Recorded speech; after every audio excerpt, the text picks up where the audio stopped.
What is up, App Nation? It is Steve P. Young, founder of appmasters.com, the place you go when you want action-packed content related to helping you grow your app business. Let me say it slower for you.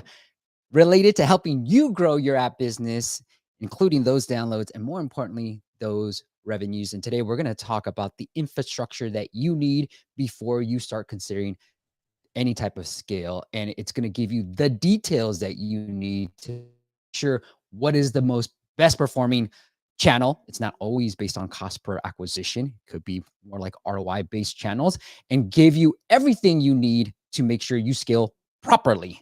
And joining me today, he is the partnership lead at Singular. Go check him out. It is the mobile attribution. They are a mobile attribution partner, but singular.net. Niels, I actually didn't even get your make sure I got your last name right. Beenen? Oh, he's frozen. Is it my end? Let me know in the comments. Is it me or is it Niels? What's going on here? Frozen. Yeah. There you are.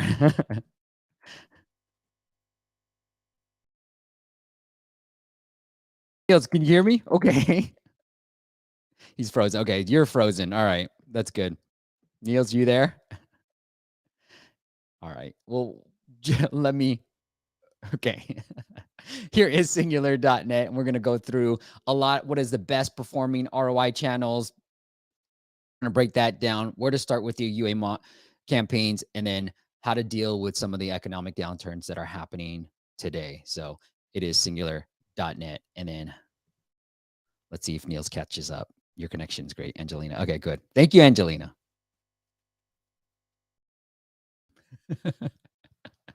Let's see. Niels, you good?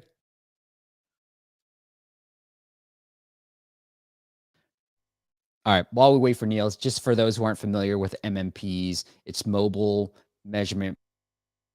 Allow you to do is all the marketing channel, TikTok, Apple search ads, Google ads, they'll give you the down funnel metrics. So these platforms should give you the cost per acquisition that you're getting per campaign, but what's happening after the install? Are they subscribing? What are they doing within the app? And that's where a partner like Singular, that's what you need to make sure your marketing campaigns are ROI positive.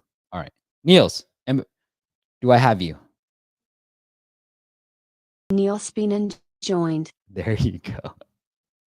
Let's hide you here. Let's show you here. Right. Niels! So Steve, can you? Oh my God. It happens, my friend. It's the first time this has happened. But welcome to the show. Yeah. Yeah, I'm glad to be here. Like, I think this is like a German Wi-Fi connection that I'm dealing with here. Like, there's a notorious problem with broadband in Germany. You wouldn't imagine that. Yeah. From like a country in Europe, but they have me on stream though. So there's sorry, Steve. No, it's all good. Well, let's see. I think maybe if the audio is okay, that'll be good enough. But let's start with this. Like, before we even start thinking about scale, what are some things that we should be aware of? Yeah, I think like if app is your business, of course, at some point you're going to try and scale your user base. If you think, hey, you're going to be successful, your initial testing has given you very good results.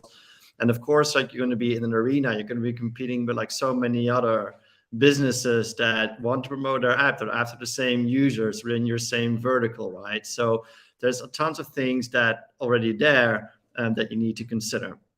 Now, I think there's a couple of ways that you can go around that. Like you can probably get advice from consultants. You can watch shows like this one here. You can work with agencies to really gather like that expertise, who to work with. And of course, like your first stops are always going to be like the larger tech platforms that give you the audiences that allow you to target based on keywords, for example. You can also do some specific geos, cities, like all that other kind of jazz. Like there's like so much available. And then you end up with like partners like Google, with Meta, Apple search ads as well. So yeah, but we work. I work for an MMP for Singular, and we have something we call an ROI index.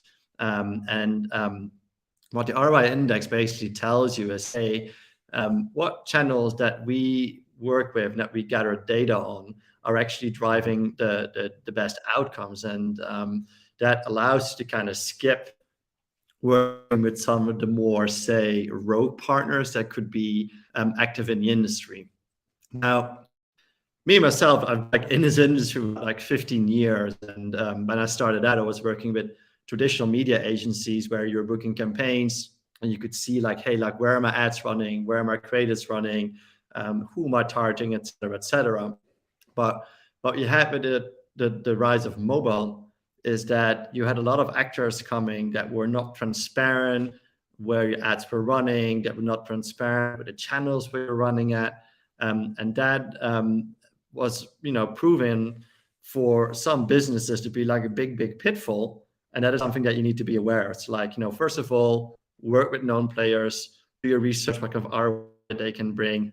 And then third, hey, like, how do these people make their money? Like, how transparent can they be? Yeah. I like it. You want to show anything of this index at all? You want to walk through this a little bit? Yeah, I think this is like the index that we produce as a company for 2022. Now, like within our space, there's like multiple indexes that in essence like go down into the same like sort of like methodology. We work with like, a lot of like large companies. Like our customers include Apple, Airbnb, linked, but also gaming companies like EA, Warner Bros. It's like a large plethora of companies like across vertical that we work with. And what it allows us to do is look into, hey, where are our customers spending their marketing budgets? Where is the best ROI coming from? Because we track installs and we track the ROAS of those and ROI of like those campaigns as well. Like, people that, for example, have done an in-app purchase, for example, people that have booked a room, anything that calculates like the ROI for a specific vertical, right? And what you then see here is like those companies that are pretty much like the cream of the crop when it comes to not only, are they delivering value for money, are they driving ROI, but can they also drive those like critical volumes of installs they need to be working with? And I think, I've been in this space working with all of UA managers for a very long time, but of course, like, if you don't have any experience with UA, if you don't know like what kind of partners are out there, this is probably where, you want to start like doing your research a little bit. As opposed to like people that work in the industry, they kind of already know this, right? Like, it's actually, a profession for UA manager to know like of these partners, the tips and tricks and how to be successful with them. But that's, again, that you can probably do a webinar on each single of these platforms. Oh, we will. We will.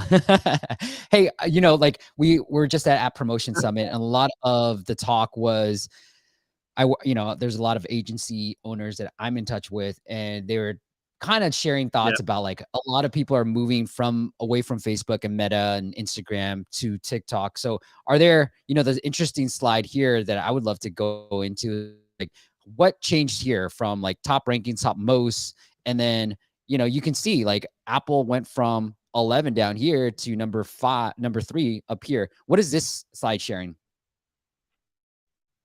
Yeah, so I think the first question, what happened in the last 2 years, is something that is affecting the way that you can do your campaigns on iOS. Apple have introduced new rules when it comes to how you can target and how you can measure campaigns you are running on iOS. It's called SK Ad Network, or AD jargon, if that's what you prefer.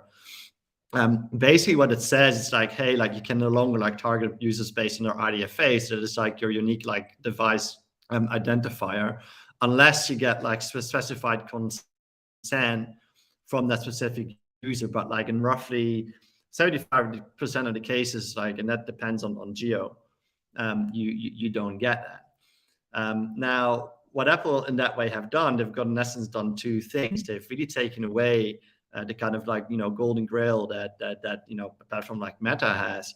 But at the same time has launched its own advertising platform, Apple Search Ads. What we're seeing right now, I mean, in 2023, probably even more so with like new placements that are going to come, that is only going to be increasing, right? So Apple as a business is simply expanding its own advertising arm as well. And yeah, that does go to the detriment of some of those like larger players that were really dominating that space before those changes were made. I like it. So this is the very best ad networks. Don't just they dominate. Here's the current cream of the crop for advertisers. So Yeah. here, Yeah, this is absolutely. the top ROI placements, the top 20. And then here is by individual companies. I'm trying to figure out like what's the difference between this slide and this slide, Niels. I think there is like one that the most top 5 rankings within like I think specific verticals, and Okay. there's the one on volume. Like these letters are a bit small for me right now to read. But I mean, people can download this this ROI index for free, and Right then here. they can see like how we come to these how we come to these findings. I think what is very interesting, it's like I said, we take the approach of this index not so much in trying to really rank them absolutely in terms of like who's really the best, but then like who are the partners that we should definitely consider, and then like who have the most mentions, and then we rank them like alphabetically in specific verticals as well. Like say for example you have a gaming app, who are then the partners you should be working with, right? Because there's like going to be changes there as well. Yeah, really interesting stuff. I mean, TikTok seems to be all the rage these days and that's what I heard from the conference as well. A lot of people shifting. Yeah, definitely like, platform that we've seen like, shifting advertising dollars to. I think definitely like something worth considering there is like TikTok does have like a younger like audience, right? It's like you're not going to find that many people of my age on TikTok. I'm like, the kind of Facebook, I would say Facebook, Instagram generation. But if you have a product, if you have an app that really appeals to say the kind of like 20 folks, or like 25, maybe up to 30, a very, very good place to really start increasing your campaigns. If you want to tap into like more like teenage user base, for example, like late teens, for example, probably very good to focus there. Yeah, I like it. And I mean, I started going into TikTok and you see a lot, and I would say it's not just teenagers these days, because we have a few clients who are using TikTok pretty well, actually, and not seeing good results on Facebook, but seeing really good results on TikTok. And the target market is not teenagers. So I think TikTok is a very interesting channel. And you can see, like you guys said right here. Yeah, it's not that black and white. And I think there's agencies that I'm working with as well that are specialized in TikTok ads, that can probably like help you to like achieve like those aims. Like if you have like say a 35 plus female audience, right? Like you can find them, of course, you can be successful there. Yeah, I like it. Hey, Niels, I want to get into, now that we know some of the top performing UA channels, ROI positive channels, I want to talk to you about the no bullshit guide to mobile attribution. But I do want to say hi to a few people that did show up live for us, not just watching the recording. Luke, what's happening? Yash, good to see you.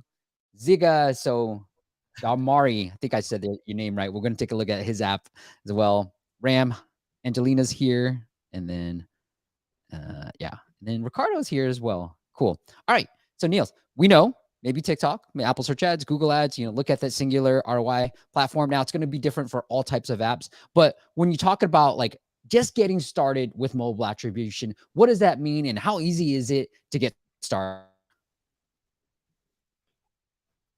Yeah, I think like the first hurdle, like, it was already taken then. It's like if you say, hey, like I have an app, I want to start like running on multiple platforms. I've got like a budget, I'd say I've got a couple of $100,000 and I want to scale my business. Then it goes into like the kind of more like geeky part, right? The kind of data part as well. And I shared a slide with you on this, see if maybe you can like bring that up. And on that slide, like what you will see is, hey, if you're a performance marketeer, like if you're a UA manager, or even if you're an agency, right? Hey, like what are the kind of challenges that what you're facing, right? And from left to right, I can go over them and give you some context here. Is about campaign setup, right? Like if you want to run on platforms, you're going to have to be generating tracking URLs, and within those URLs, you have to have parameters that then actually give you the insights, like track exactly what you need for you to do your performance optimizations. And Here already it can be a bit tricky because the naming conventions on the different platforms, they can be different, right? Like if you want, say, more than like 3 partners, that can get quite messy already, like easily. Then there's the standardization of the data, and there's the reporting that you get, because the reporting that you might get from like a TikTok ads is going to be completely different than the reporting you might get from an Instagram that you're going to get from a Google. So like, how are you going to like, overcome that? So that is the first thing. It's on the campaign setup. Then the second part and the third, so something called like upper funnel marketing data and lower funnel marketing data. So the upper funnel marketing data is your analytics, right? So like, how do I pull an overview of like everywhere where I've been spending my budgets? Like I say, I spent like 20 grand on TikTok, I spent like 40 on Google, 50 on Meta, and 5 different countries. I've been running 20 different creators. How do I get at it? How do I make sense of that? And how do I match that as well? How do I match that spend with those specific creators? And how do I overwrite that? Here I can give you like a prime example. Like on one platform, if you say I want to run in a country which is called France, but that can be called a region, or it can go a geo on a third different platform. How do you pull that into your report? If you do an Excel, right, like you have to overwrite that. So that is like one of the things that you have to then think about. If you do that manually, you're probably gonna have a headache like at the end of every day. But you can probably do it if you want 1 or 2 partners in 1 or 2 countries. But the people that I work with, look at an organization like Airbnb. They're quite international. There are many countries. They probably refresh their sets of creators all the time, and you get the gist. The more that you scale, the more partners that you work with, the more professional that your organization get, the more that this is going to become a headache. Now, lower funnel attribution data is saying like, hey, like I run across these different partners who has been generating those installs, and then from those installs, say for example, if we're after like a hotel booking, I'm after like a beauty parlor booking, I'm after someone that pays a subscription of an entertainment app, for example, where is that really coming from, right? So then putting it all in, I understand it from like a platform level, but how does it then work like on the creative level? Like, maybe you paid someone to make like a bunch of ads. What is the ROI of that specific ad then? You also want to be able to link that back. Or say, your manager comes and say, how are my campaigns performing in France compared to Germany? The internet is shit in Germany, but like that aside, those are questions that you want to be able to answer like relatively quickly without putting too much work in it. Especially if it's your business to pump money through as fast as possible and like you then stay ROI positive. Then I might skip like 1 or 2 things of that. There's also the question of, say for example, you have an app, but also you have like a website. How does that flow work? If you first draw people to the website and then go into an app, how do you then check if that specific user has installed the application, and like what is the source then of where that user comes from through the web, right? So there's many questions there. That is from a setup point of view, and like where you want to start if you are serious about scaling up. That is kind of where the fun starts, right? Fourth is fraud. So when I started working in mobile, this is about like 10 years ago, it was a wild west, as in like no one knew how platforms were working. No one knew like where placements were running. This was at a time where MMPs actually didn't exist. So what you had is a big rise of partners that kind of took advantage of that. And in a world where, a lot of intransparency ruled, and you don't really know where your placement are, what your sources, a lot of like fraudulent methodologies were already then kind of like schemed up. Now, the industry really cleaned up in the last, like, say, 3-4 years. So a lot of those like kind of rogue actors are not there anymore. But unfortunately, and especially if you start working with like, say, partners that might not feature on our index, but are still like, relatively serious partners, you can get instances of click fraud, for example, right? And then goes into, hey, like, how can you recognize that specific type of fraud? Like, what are the indicators that I can see And then what are you going to do about it, right? Are you going to claim your money back? Do you want to block that traffic, right? Do you just want to monitor it? Like there's like so many questions that come up there. I think what you need to do though is like have one method of working that protects you against fraud, how you handle it when it happens, because ultimately, like if you have too much on your campaign, of course it's going to drag down your ROI. You might have like fake users. The data is going to be a bit fogged, right? That you have. So there's a lot of like implications that you're going to have that you don't want. Then fifth, and this is data access. A lot of like the larger organizations, if you manage to scale your app successfully, they work with, for example, campaign management tools. They work with their own BI systems. How do you pull data that you get, your upper funnel, lower funnel marketing data, into those BI systems? That is something that we provide through Marketing ETL as a company. But there, it's like that can be a very time-intense endeavor. Something to think about. And then the last part, and that's actually, I think, the fun part here, right, is optimization. So like if you're a UA manager and you work with a variety of channels, you run some video, you run some search ads, maybe there's some influencers as well. You just want to see, hey, like what is the ROI that's coming from my tactics? Maybe it's a creative tactic, maybe it's on the country level, maybe it's a channel tactic, like who knows?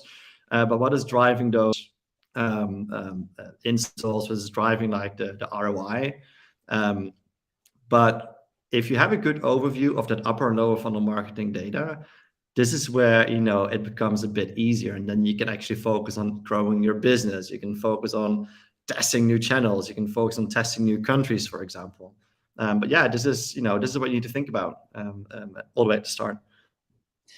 Hey, I work with some pretty big companies that don't have any attribution whatsoever, Niels, and you'd be shocked. I'm sure you're not shocked. You're like, what? You're this big and you don't have any attribution?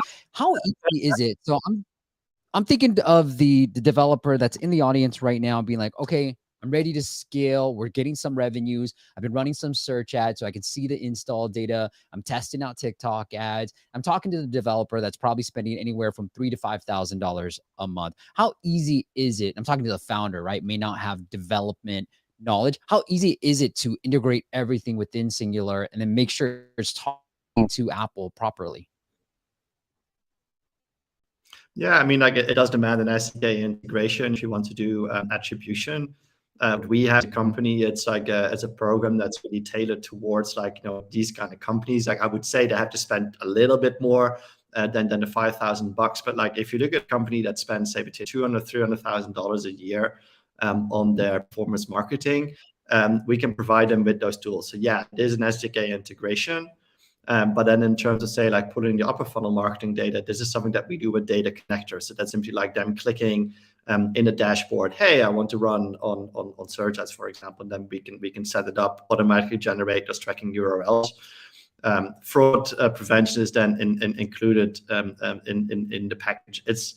I mean, of course, I'm going to say it's easy, but yeah, there's an easy, straightforward SDK integration. And then the dashboards themselves are very intuitive, right?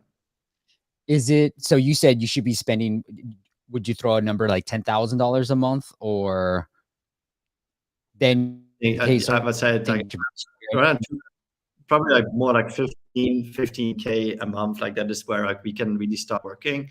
I think it's also like the question of, if your budget is say limited to the 5,000 that you just mentioned, and you work only with one or two different platforms, then the sophisticated solutions that we offer are probably like going to be like a next step, like for when you expand. I think what I just mentioned is if say for example, if you just started like getting out, you can probably still pull that data into your Excel, so like with Firebase, for example. But once you go to the second stage, then yeah, probably we can talk. Probably we can do something for those people. I like it.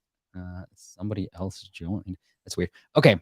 So one of the other questions that I wanted to get into was, if I'm just setting up and I'm a subscription-based app, is it just as easy as just being like, all right, this is the one event that I really want to track? How many people are starting the trial? How many people are ending up subscribing to my app. Is that the best, the simplistic way of setting up attribution in the very beginning? Like in the old world, yeah, like everything was like based on like your device idea. Like, there's like different like, events that you can track and then link it back to like on Google, the Google advertising idea, or like when you have consent on iOS to the IDFA. Right now on Apple, like through Scan, that is not possible. So like there's like, a variety of conversion schemas that you can choose from. Those schemas are different depending on the vertical, depending on like the event that you want to track in the app. And there's also like some flux in like what Apple is allowing you to track, like something that's called a postback, when what you can like receive in terms of the app. So long story short, like Google it is actually pretty forward still, even though like they're making like some change as well in the next like 1 or 2 years. On Apple, it's more complicated. You do need to think about like what kind of conversion schema that you want to use. Like, you have to be pretty sure about what is your kind of golden grill, like what is you giving your first indication in terms of what is going to be a good successful user. And the second thing you want to think about as well is that some of the data is being censored by Apple, and that is actually for privacy reasons as well, or at least like that is how they describe it is like a privacy censorship that's going on there. Now that's something that you can also work around or work with, even saying, hey, like if I know what 80 to 85% of my data suggests, like where these kind of subscriptions are coming from, right? I can model the last 15%, especially if I have like, large chunks of data available to me. I can still, look at, hey, if I were to model the missing data, how are my channels performing? What is my, say, for example, like the day 7 ROAS as well, or any like cohorted ROAS. That does demand any marketer to do like a bit of additional reading, I would say. On the flip side, though, it's like the data that is available through SK Ad Network, through Apple, is actually more limited. So it's a bit of a weird situation where, like in the regular world, you got many more like data points available to you. You can do many more optimizations, and then like like the kind of more complicated world that Apple dutifully created for us, that's not the case. But you would have to think a bit more about the setup, and people still struggle with that, Steve. Like we did a webinar a few months ago with like one of my largest clients. We're really going into what was your journey in the past year in your iOS campaigns? Like what have you learned? And then we asked the question to like all of these kind of UA managers out there, like, well, how many people are actually satisfied with their iOS campaign performances right now? And I think it was like only 10%. It was 9%, 9 or 10%, which shows you that like 90% gap that people are struggling right now in making those campaigns work. It's still an issue in the industry. All right, Luke has a question and comment. Luke says, attribution is way too expensive for indie devs. Is there a cheap way to get started? Yeah, no, we do get that a lot, and I think it's based on like how do you qualify expensive, right? And I said, hey, like if you have a developer budget that goes into like that kind of 250K mark a year, we at Zynga, for example, we don't then charge you based on the amount of installs that you generate. So if you say, hey, I've got a relatively cheap CPI, which is cost per install, save like 50 cents per dollar, or actually acquiring a lot of users in markets in Asia, for example, where CPIs tend to be lower as well compared to the US or like some European markets, we would still allow you to do a lot, large scale user acquisition, but still charge you a relatively low amount of subscription fee. I see. I like it. Here, I'll check this out too. My audience is probably more in the 5 to 10K range in terms of ad budget, Niels, and that's why I like to make sure I answer the questions too. There is, I mean, you popped up yourself. Like people can definitely start a trial, which is 30 days. Have a look at that. But like I said, I think that you do have to be a bit mindful of, hey, like can we actually work together as companies? I think we have an SMB start scale up business plan that when I work with like my VCs, for example, when I go to conferences, I bump into people that are just getting started. it is relevant. But yeah, like it needs to be a minimum budget for it to be like good for both parties. Yeah, it's very interesting. Okay, I like it. Yash has a question, then we'll go into the app audit side of things. It says, hey, Niels, talking about the slides that he saw from the fraud element. Here it is.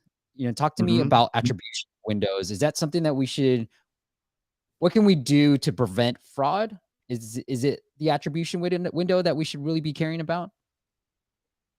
Not so much. I mean, the attribution window, like if you minimize it, of course, then someone that is attributing at a later level, for example, like that is then going to be blocked because simply that install is not going to be counting.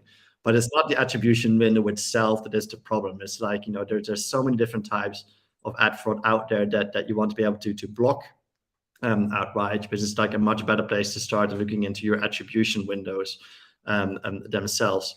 There is material available as well. Like, I will share that with you, Steve, afterwards. That goes into like what are the main types of ad fraud that we identified, with a bit of a brief description. So I'm happy to share that with you then. Got it. I like it. Love that. All right. I think Joy is here from Nigeria. Joy, what's happening? I don't know what time it is in Nigeria, but thanks for joining. All right, Niels, we got a few more questions that we'll hit towards the back half of the interview, but let's get into our app audits. And I like to start off every app audit, Niels, with some, what I like to call corny jokes or.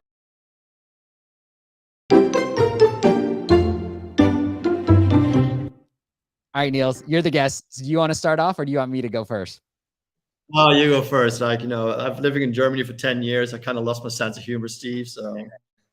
Oh no, don't say that. Don't say that. All right, Niels. All right, I got this lined up. There you go. Got it lined up. Ready to go. It's working. All right, Niels, what do you get if you eat onions with beans? What do you get if you eat onions with beans?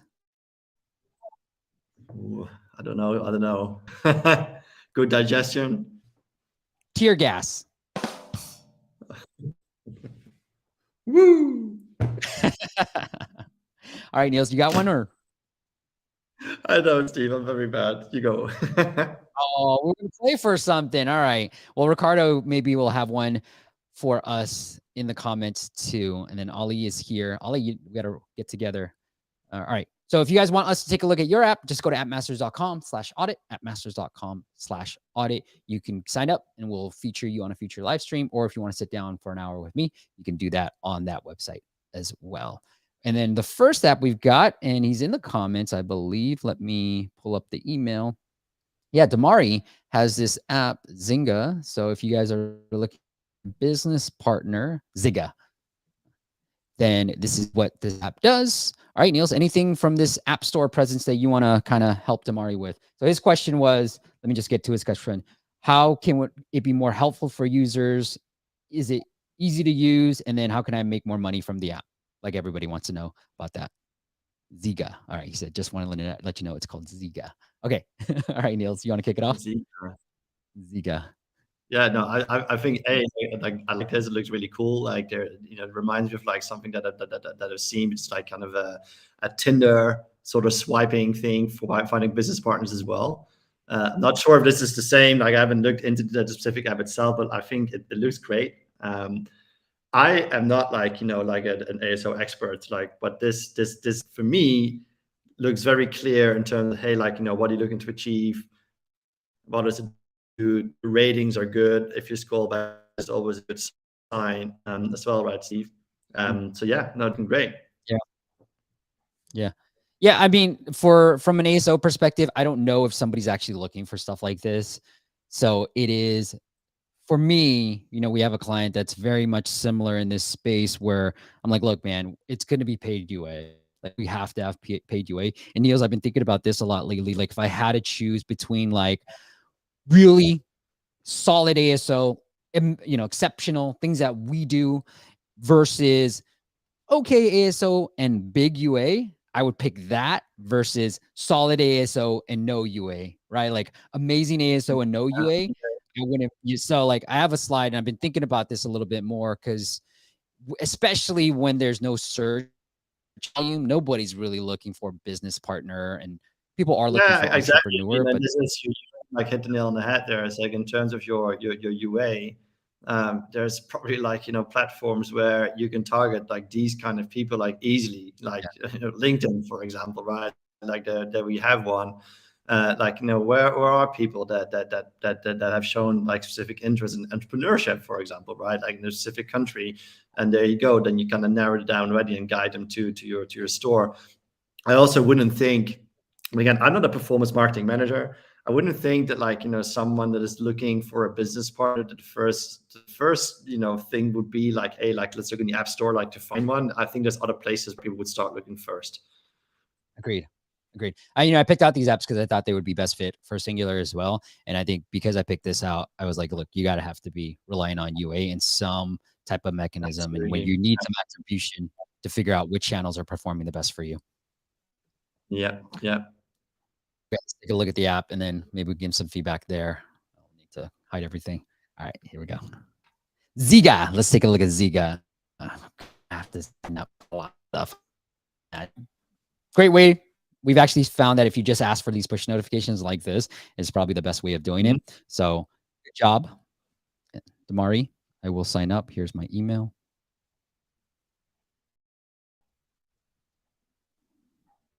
Gender, male, ethnicity, Asian. Cool. Easy. Hey, let me know what you feel about this. I'm maybe US centric that I like US being the first one. I don't want to scroll, but No, like it looks like the flow. I never quite understand like why people even ask ethnicity. I don't know why that's even like important. Finding an entrepreneur, find it weird, but like, I don't know. If you're gonna do this, Damari, like, let me just type it in. I mean, having to try to find San Francisco is just brutal, so. But all right. You know, I've been saying this a lot to Niels, like when we're working like analytics platform and we're working with apps like these, like the main KPI that I'm looking for, especially if it's a subscription app, is, you know, onboarding, initial first open to paywall view. And I want to see that funnel. And I want to make sure we're around that 90% mark of people who end up opening our for the first time are seeing the paywall. I have to. Yep.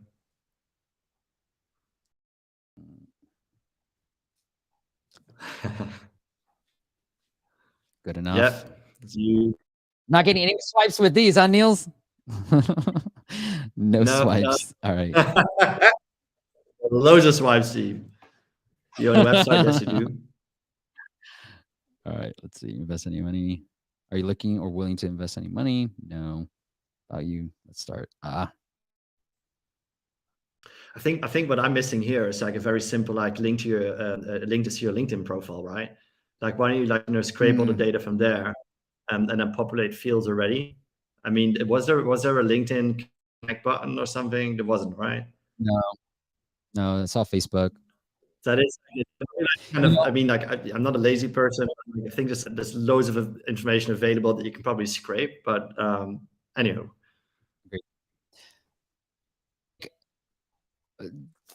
Besides, let's put the market. Is there a market for this? Let's put that aside. All right. Because the app's there. Like, it is what it is. The flow. If I'm here looking for a business partner during the onboarding process, you should also think about, like, am I looking for a technical founder? Am I looking for a business partner? Like, who am I looking for? And you didn't ask me any of that stuff. You asked me to fill in a lot of information, which is fine.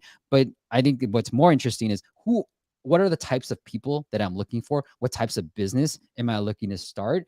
And then, Damari, then you have this intel to be like, one, I have data now. Who should I target? Who are doing the most, you know, using something like Singular? Who are the most active users? And what are they most interested in? Then let me go to those type of people and start trying to reach out to them. So I think there's a lot of value that you can add during the onboarding that you're not actually asking people to do. Okay. Yeah, and I think, like, so to add, like, from my side as well, it's like a short tutorial as well, right? Like once you've gone through the sign up process, start using the app, like how does it work? This does look a bit like Tinder, doesn't it? Yeah, but like, people are always doing this. I think that's the problem. For me, when I'm thinking about apps like this, one, I'm always curious about what the market is. Two, you probably need some investment. It's very hard to be an indie developer and bootstrap and try to make an app like this, because you're going to have to rely on so much paid acquisition. And then what the last one that I want to talk, the last thing is like, to your point about LinkedIn, I would almost try to go after like TikTok audience, the younger audience, because maybe LinkedIn are for people like us, old people. And then the younger people, they're like, I don't want, this is LinkedIn, like, TikTok for LinkedIn for the TikTok generation, right? I'd rather start younger. And I think about like, maybe you think about like Facebook and Friendster and MySpace, and the TikTok, it went super young. Snapchat was even younger, like in the 20s. So it's kind of like, how do I get to people who don't have an established LinkedIn profile? Because it becomes a bigger hurdle for me to get them to switch from LinkedIn to another platform. That's what I think about when I'm marketing an app like this. Yeah, right. Absolutely. Hopefully that's okay. But it looks good though. I mean, like from the UX, good. There's I don't know what your monetization, but this looks like an ad, like a native ad, and then premium membership. So you do want to have this. Yeah, you do want to have this. I think it's like maybe a posting, like just adopt what LinkedIn does, right? Post a job or post a listing where you're actually looking for, a project. Yep. And then, can I hire more people? Can I be featured somewhere? Things like that. But you want to show this during the onboarding. I don't know why you have 6 months, but fine. Let's try this. All right. I don't know if Tinder and all these dating apps have trials. We have seen having a trial does increase conversions and sales. So that might be worth it. And then you can do boosts. Okay, cool. Like, I would probably try to show this during the onboarding. And then after the onboarding, like, Damari, you landed me on my profile, but don't land me on my profile. Show me these people. Looks like there's a lot of people on here. So show me these people instead. Okay. That's it. That's it on my end. You want anything else? You want to add anything else? No, not from my side. Like I said, like I do like the way that it looks. No, a lot of work went into it. And like, I also understand, like I do actually, see a market for this as well. I mean, like being a Beenen is the startup capital of like Europe together with London, right? So like there's loads of people that have ideas and are looking for people to collaborate with. So I definitely see where your these people are coming from. Yeah. I had this question from a YouTube comment as well. So Tyler asked, hey all, I was curious if anyone could help me with what I need to track. And I think this is perfect to what you guys do. And you kind of brought this up, Niels, is like, my company is going to run some ad campaigns on Google to pitch people to our website. And from there, they want to learn more about us. We want them to download our app. So ads, website, download. So there's our funnel. How do we track the ROI of these campaigns? PS, we're going to be using the UTMs on the ad links. So with Singular, can we have are you able to grab like the UTM from the web page, like where people are coming from, and then take that and send it all through? Yeah, so a typical web to app flow, and this is what we see like a lot of fintech, for example, where people go like to a website and to open an account, go like to an app and like back and forth, right? So this is definitely possible. In terms of like what can be tracked, it is that user. And the install is then being generated from that specific user that we can give an idea. And then like, what happens afterwards, like if there's a conversion like opening, I don't know, like what the monetization model is. But yeah, very straightforward. Feel free to connect us, Steve. We can chat about that. Okay, awesome. Yeah. Is there any other way do we need an attribution partner? Do you have any other ways to do it? I know Apple has their own, but I think it's the hardest part is figuring out what the UTMs are, where the ads are coming from. Yeah. Because you could probably set up with like Google and Apple their own little campaign. Yeah. Yeah, so it's UTMs, and like, of course, like they're self-attributing networks, the ones that you just mentioned. But again, if you want with like multiple partners, just having that independent partner that like, does the attribution for you. And then you can do your optimization. So yeah, if they run across multiple partners, we can chat. Yeah, that's when it becomes really vital.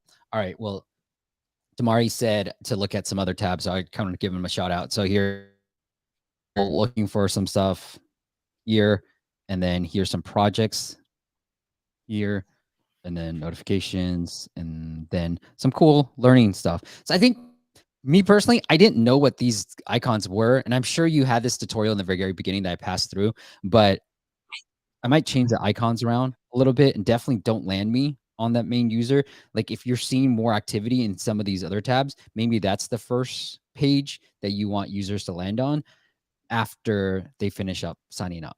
So that's another thing I want to highlight. Cool. Niels, anything else from the, well, Yash had a question too. All right. How can advertisers deal with the helpless singular if how do you deal with fraud? Is essentially if the publisher brings in not so genuine traffic and then the application gets installed, you're bringing in bots, you're bringing in other things, and they're clicking on other ads within there so that they can drive up their ad revenue. How do you deal with that? Ours, we think like one of the most sophisticated that we have in the market, right? And the question is not like how you deal with like for the traffic, it's how you deal with like these road actors. Because when it comes from a traffic point of view, when it comes from the installs point of view, like we have 3 things that you can do. You can actually block specific suspicious traffic, right? You can monitor it, so you can have a conversation with the partner afterward and say, hey, can you like, give me some more like, data points, some more details. Or you can let it through, and there's like specific use cases for this as well. But like, I'm assuming here that like, you've been running campaigns like with an actor that you're not like, very sure about if their traffic is legit, if you're not getting bot, for example, like if these users really exist, like just like so many questions. And then you got 2 options. And the first one is like, mark that traffic that you want to monitor and block it outright, or you monitor it and you pull a fraud report, and then you go to the partner and say, hey, like, this is marked by Zynga in this case as fraudulent, which exposed me to like say 200-300 fake installs, fake users, whatever terminology that you want to get, and then claw your money back. Now, we as a company, like it's not our business to tell you like how to handle the relationship with your partners. Me being in that industry and like having witnessed this like firsthand, there's definitely nuances in terms of what partners you can be a bit more strict with, and what partner you can put, hey, just monitor it, and then like have an open conversation about where are these users coming from. Is it maybe down to an ad format like that is performing in a weird way and is giving a different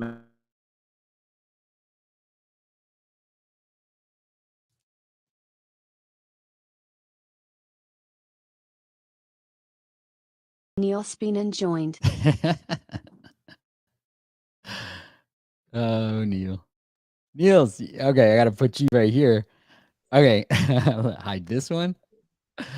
So we lost you on the ad partner side of things. Yeah. Can you hear me now? Yeah.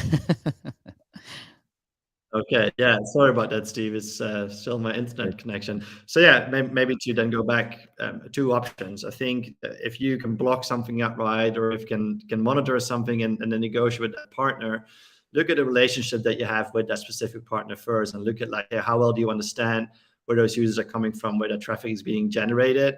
If you have like genuine doubts, there's nothing wrong with you blocking everything outright that is being marked suspicious by people like Singular.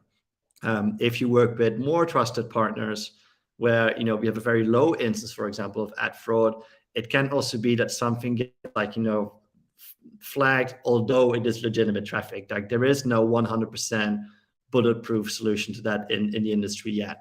And that's what I said, like tier 1 partners, the one that are proven, the one that are transparent, probably can be a bit more relax. Ones where you have questions about like that in the first place, just block it out. I like it. So net, it would be like, hey, Singular will help you detect some of the fraudulent, but you're gonna have to work with your ad networks or whatever the partners are to kind of deal with the rest, the fraud stuff. Yeah, you can. That's one option, or you simply block it outright if you wanted to. I like it. Okay, let's get into our next app audit. We got from Jugal, if I say that right. What's up, Tony? You showed up late. Good to see you. And then Jugal asks, "Hey, we're ranking number 2 for our main keyword intro maker in India. So we want to like to focus on how we can analyze what the first app is doing and do some competition analysis. So first and foremost, if I changed my country here, it looks like it's this app that's outranking you. So let's take a quick look. They have 10 million downloads in year 5, which is fine, but something to think about too when you're figuring out like why they are ranking better for you. The other thing that I would do is more like review analysis. So kind of think through like, are the keywords that they have in their reviews, do they talk about intro maker a lot more? And we're trying to see that maybe it's starting to have an impact, because we're starting to see that some keywords are, we're ranking not as well as our competitors, despite the fact that we have more reviews, more downloads, more revenues. So I don't know. I'm not sure why the algorithms are causing them to be higher, but I think the fact that they have 10 million and then they have way more reviews than you, it's probably one of the big reasons. And then think about UA and using a platform like Singular to track your UA. But that's what I would start doing. And if it's Indian market, like maybe even Google Ads, pretty cheap. We've been able to get like 10 per installs on Android targeting the Indian market. Is anything you want to add to this app? You can talk generally that is specific to Singular as well. Yeah, no, definitely. I think what you just said there as well. It's like, I don't know what the target, markets are, like your audiences, but these, these kind of utility apps, you can definitely, at relatively like low CPIs, get like a lot of users in. I think the question is more like, again, how are they monetizing? We're always very like interested in that. Like, is it like through ads? If it's through ads, like, what is your strategy there? And like, how do you monitor like what your ad ROAS is as well? Or is it like a subscription? Is it a one-off payment? That I can't really see that right now. But yeah, those are the questions that I would have. In terms of the store page here, it's looking fine. I think the one that you just showed had like not everything in capital letters, but like a weird thing that I would look at. Yeah, let's look at the video right here. Yeah, that's funny. Here. So a couple of things I'll add to this too.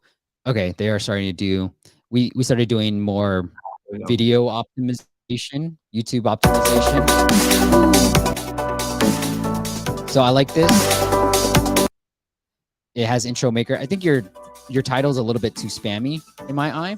So be careful with that. I think I would just do intro maker and whatever your main words are, and then forget about like pixel flow, all that stuff. Or this is fine, how to create an intro on mobile. And let me look at your tags. These tags, I use vidIQ for my YouTube keyword research, but these tags should have intro maker in here. And also think about some of your other competitors here. So like maybe even Rise, right? Power Director. Because what I feel like we are trying to hack here is these similar apps, which if you do show up in the top 3, you should be able to drive more downloads on Google Play. So that's what I'm trying to hack. So Power Director, I'm going to have some of my big competitors on here in my YouTube description right here, these tags.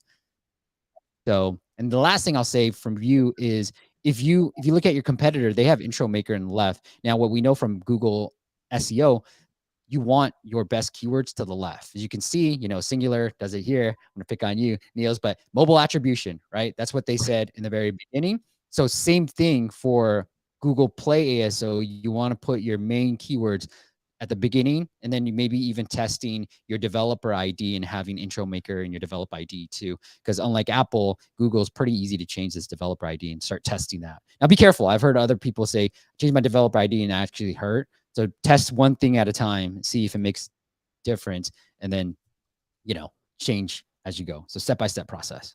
Don't change all of it at once. Cool. All right, Niels, anything I missed from the attribution side then you want to make sure we cover? We got through a lot. I think like we're good there. Yeah. This is just the beginning. Niels and I will do more content together when he has stronger internet. And then, so look out for that. But once again, look, you want to be spending around that 15, Neil said it, $15,000 to $20,000 a month. That's when 15, attribution 20K mark. Go ahead. You want to take over?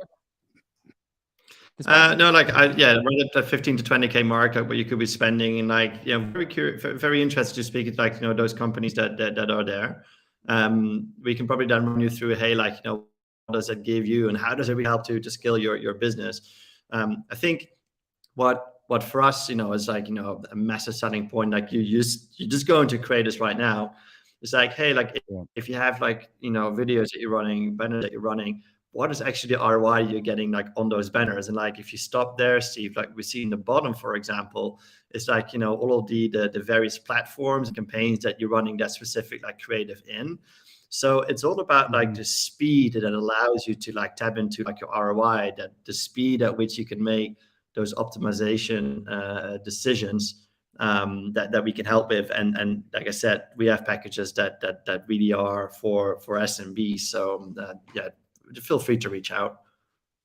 Yeah, that's really cool. I love the creatives thing that we just saw, because, when we're working with clients, we see that, hey, we're getting like $1 on Google Play, but $5 on Apple search ads. But when you look at the mobile attribution partner, they'll tell you, Singular will tell you, oh, this is actually a way better user. And so while we're getting a higher cost per install on an Apple campaign, we're actually getting way better users versus a Google campaign, because they're 10 times more likely to stick around within the app. And I love the creatives, because you can then see, like, is this creative just driving installs but no purchases? Well, you can see that using Singular, and they'll give you that type of granular detail.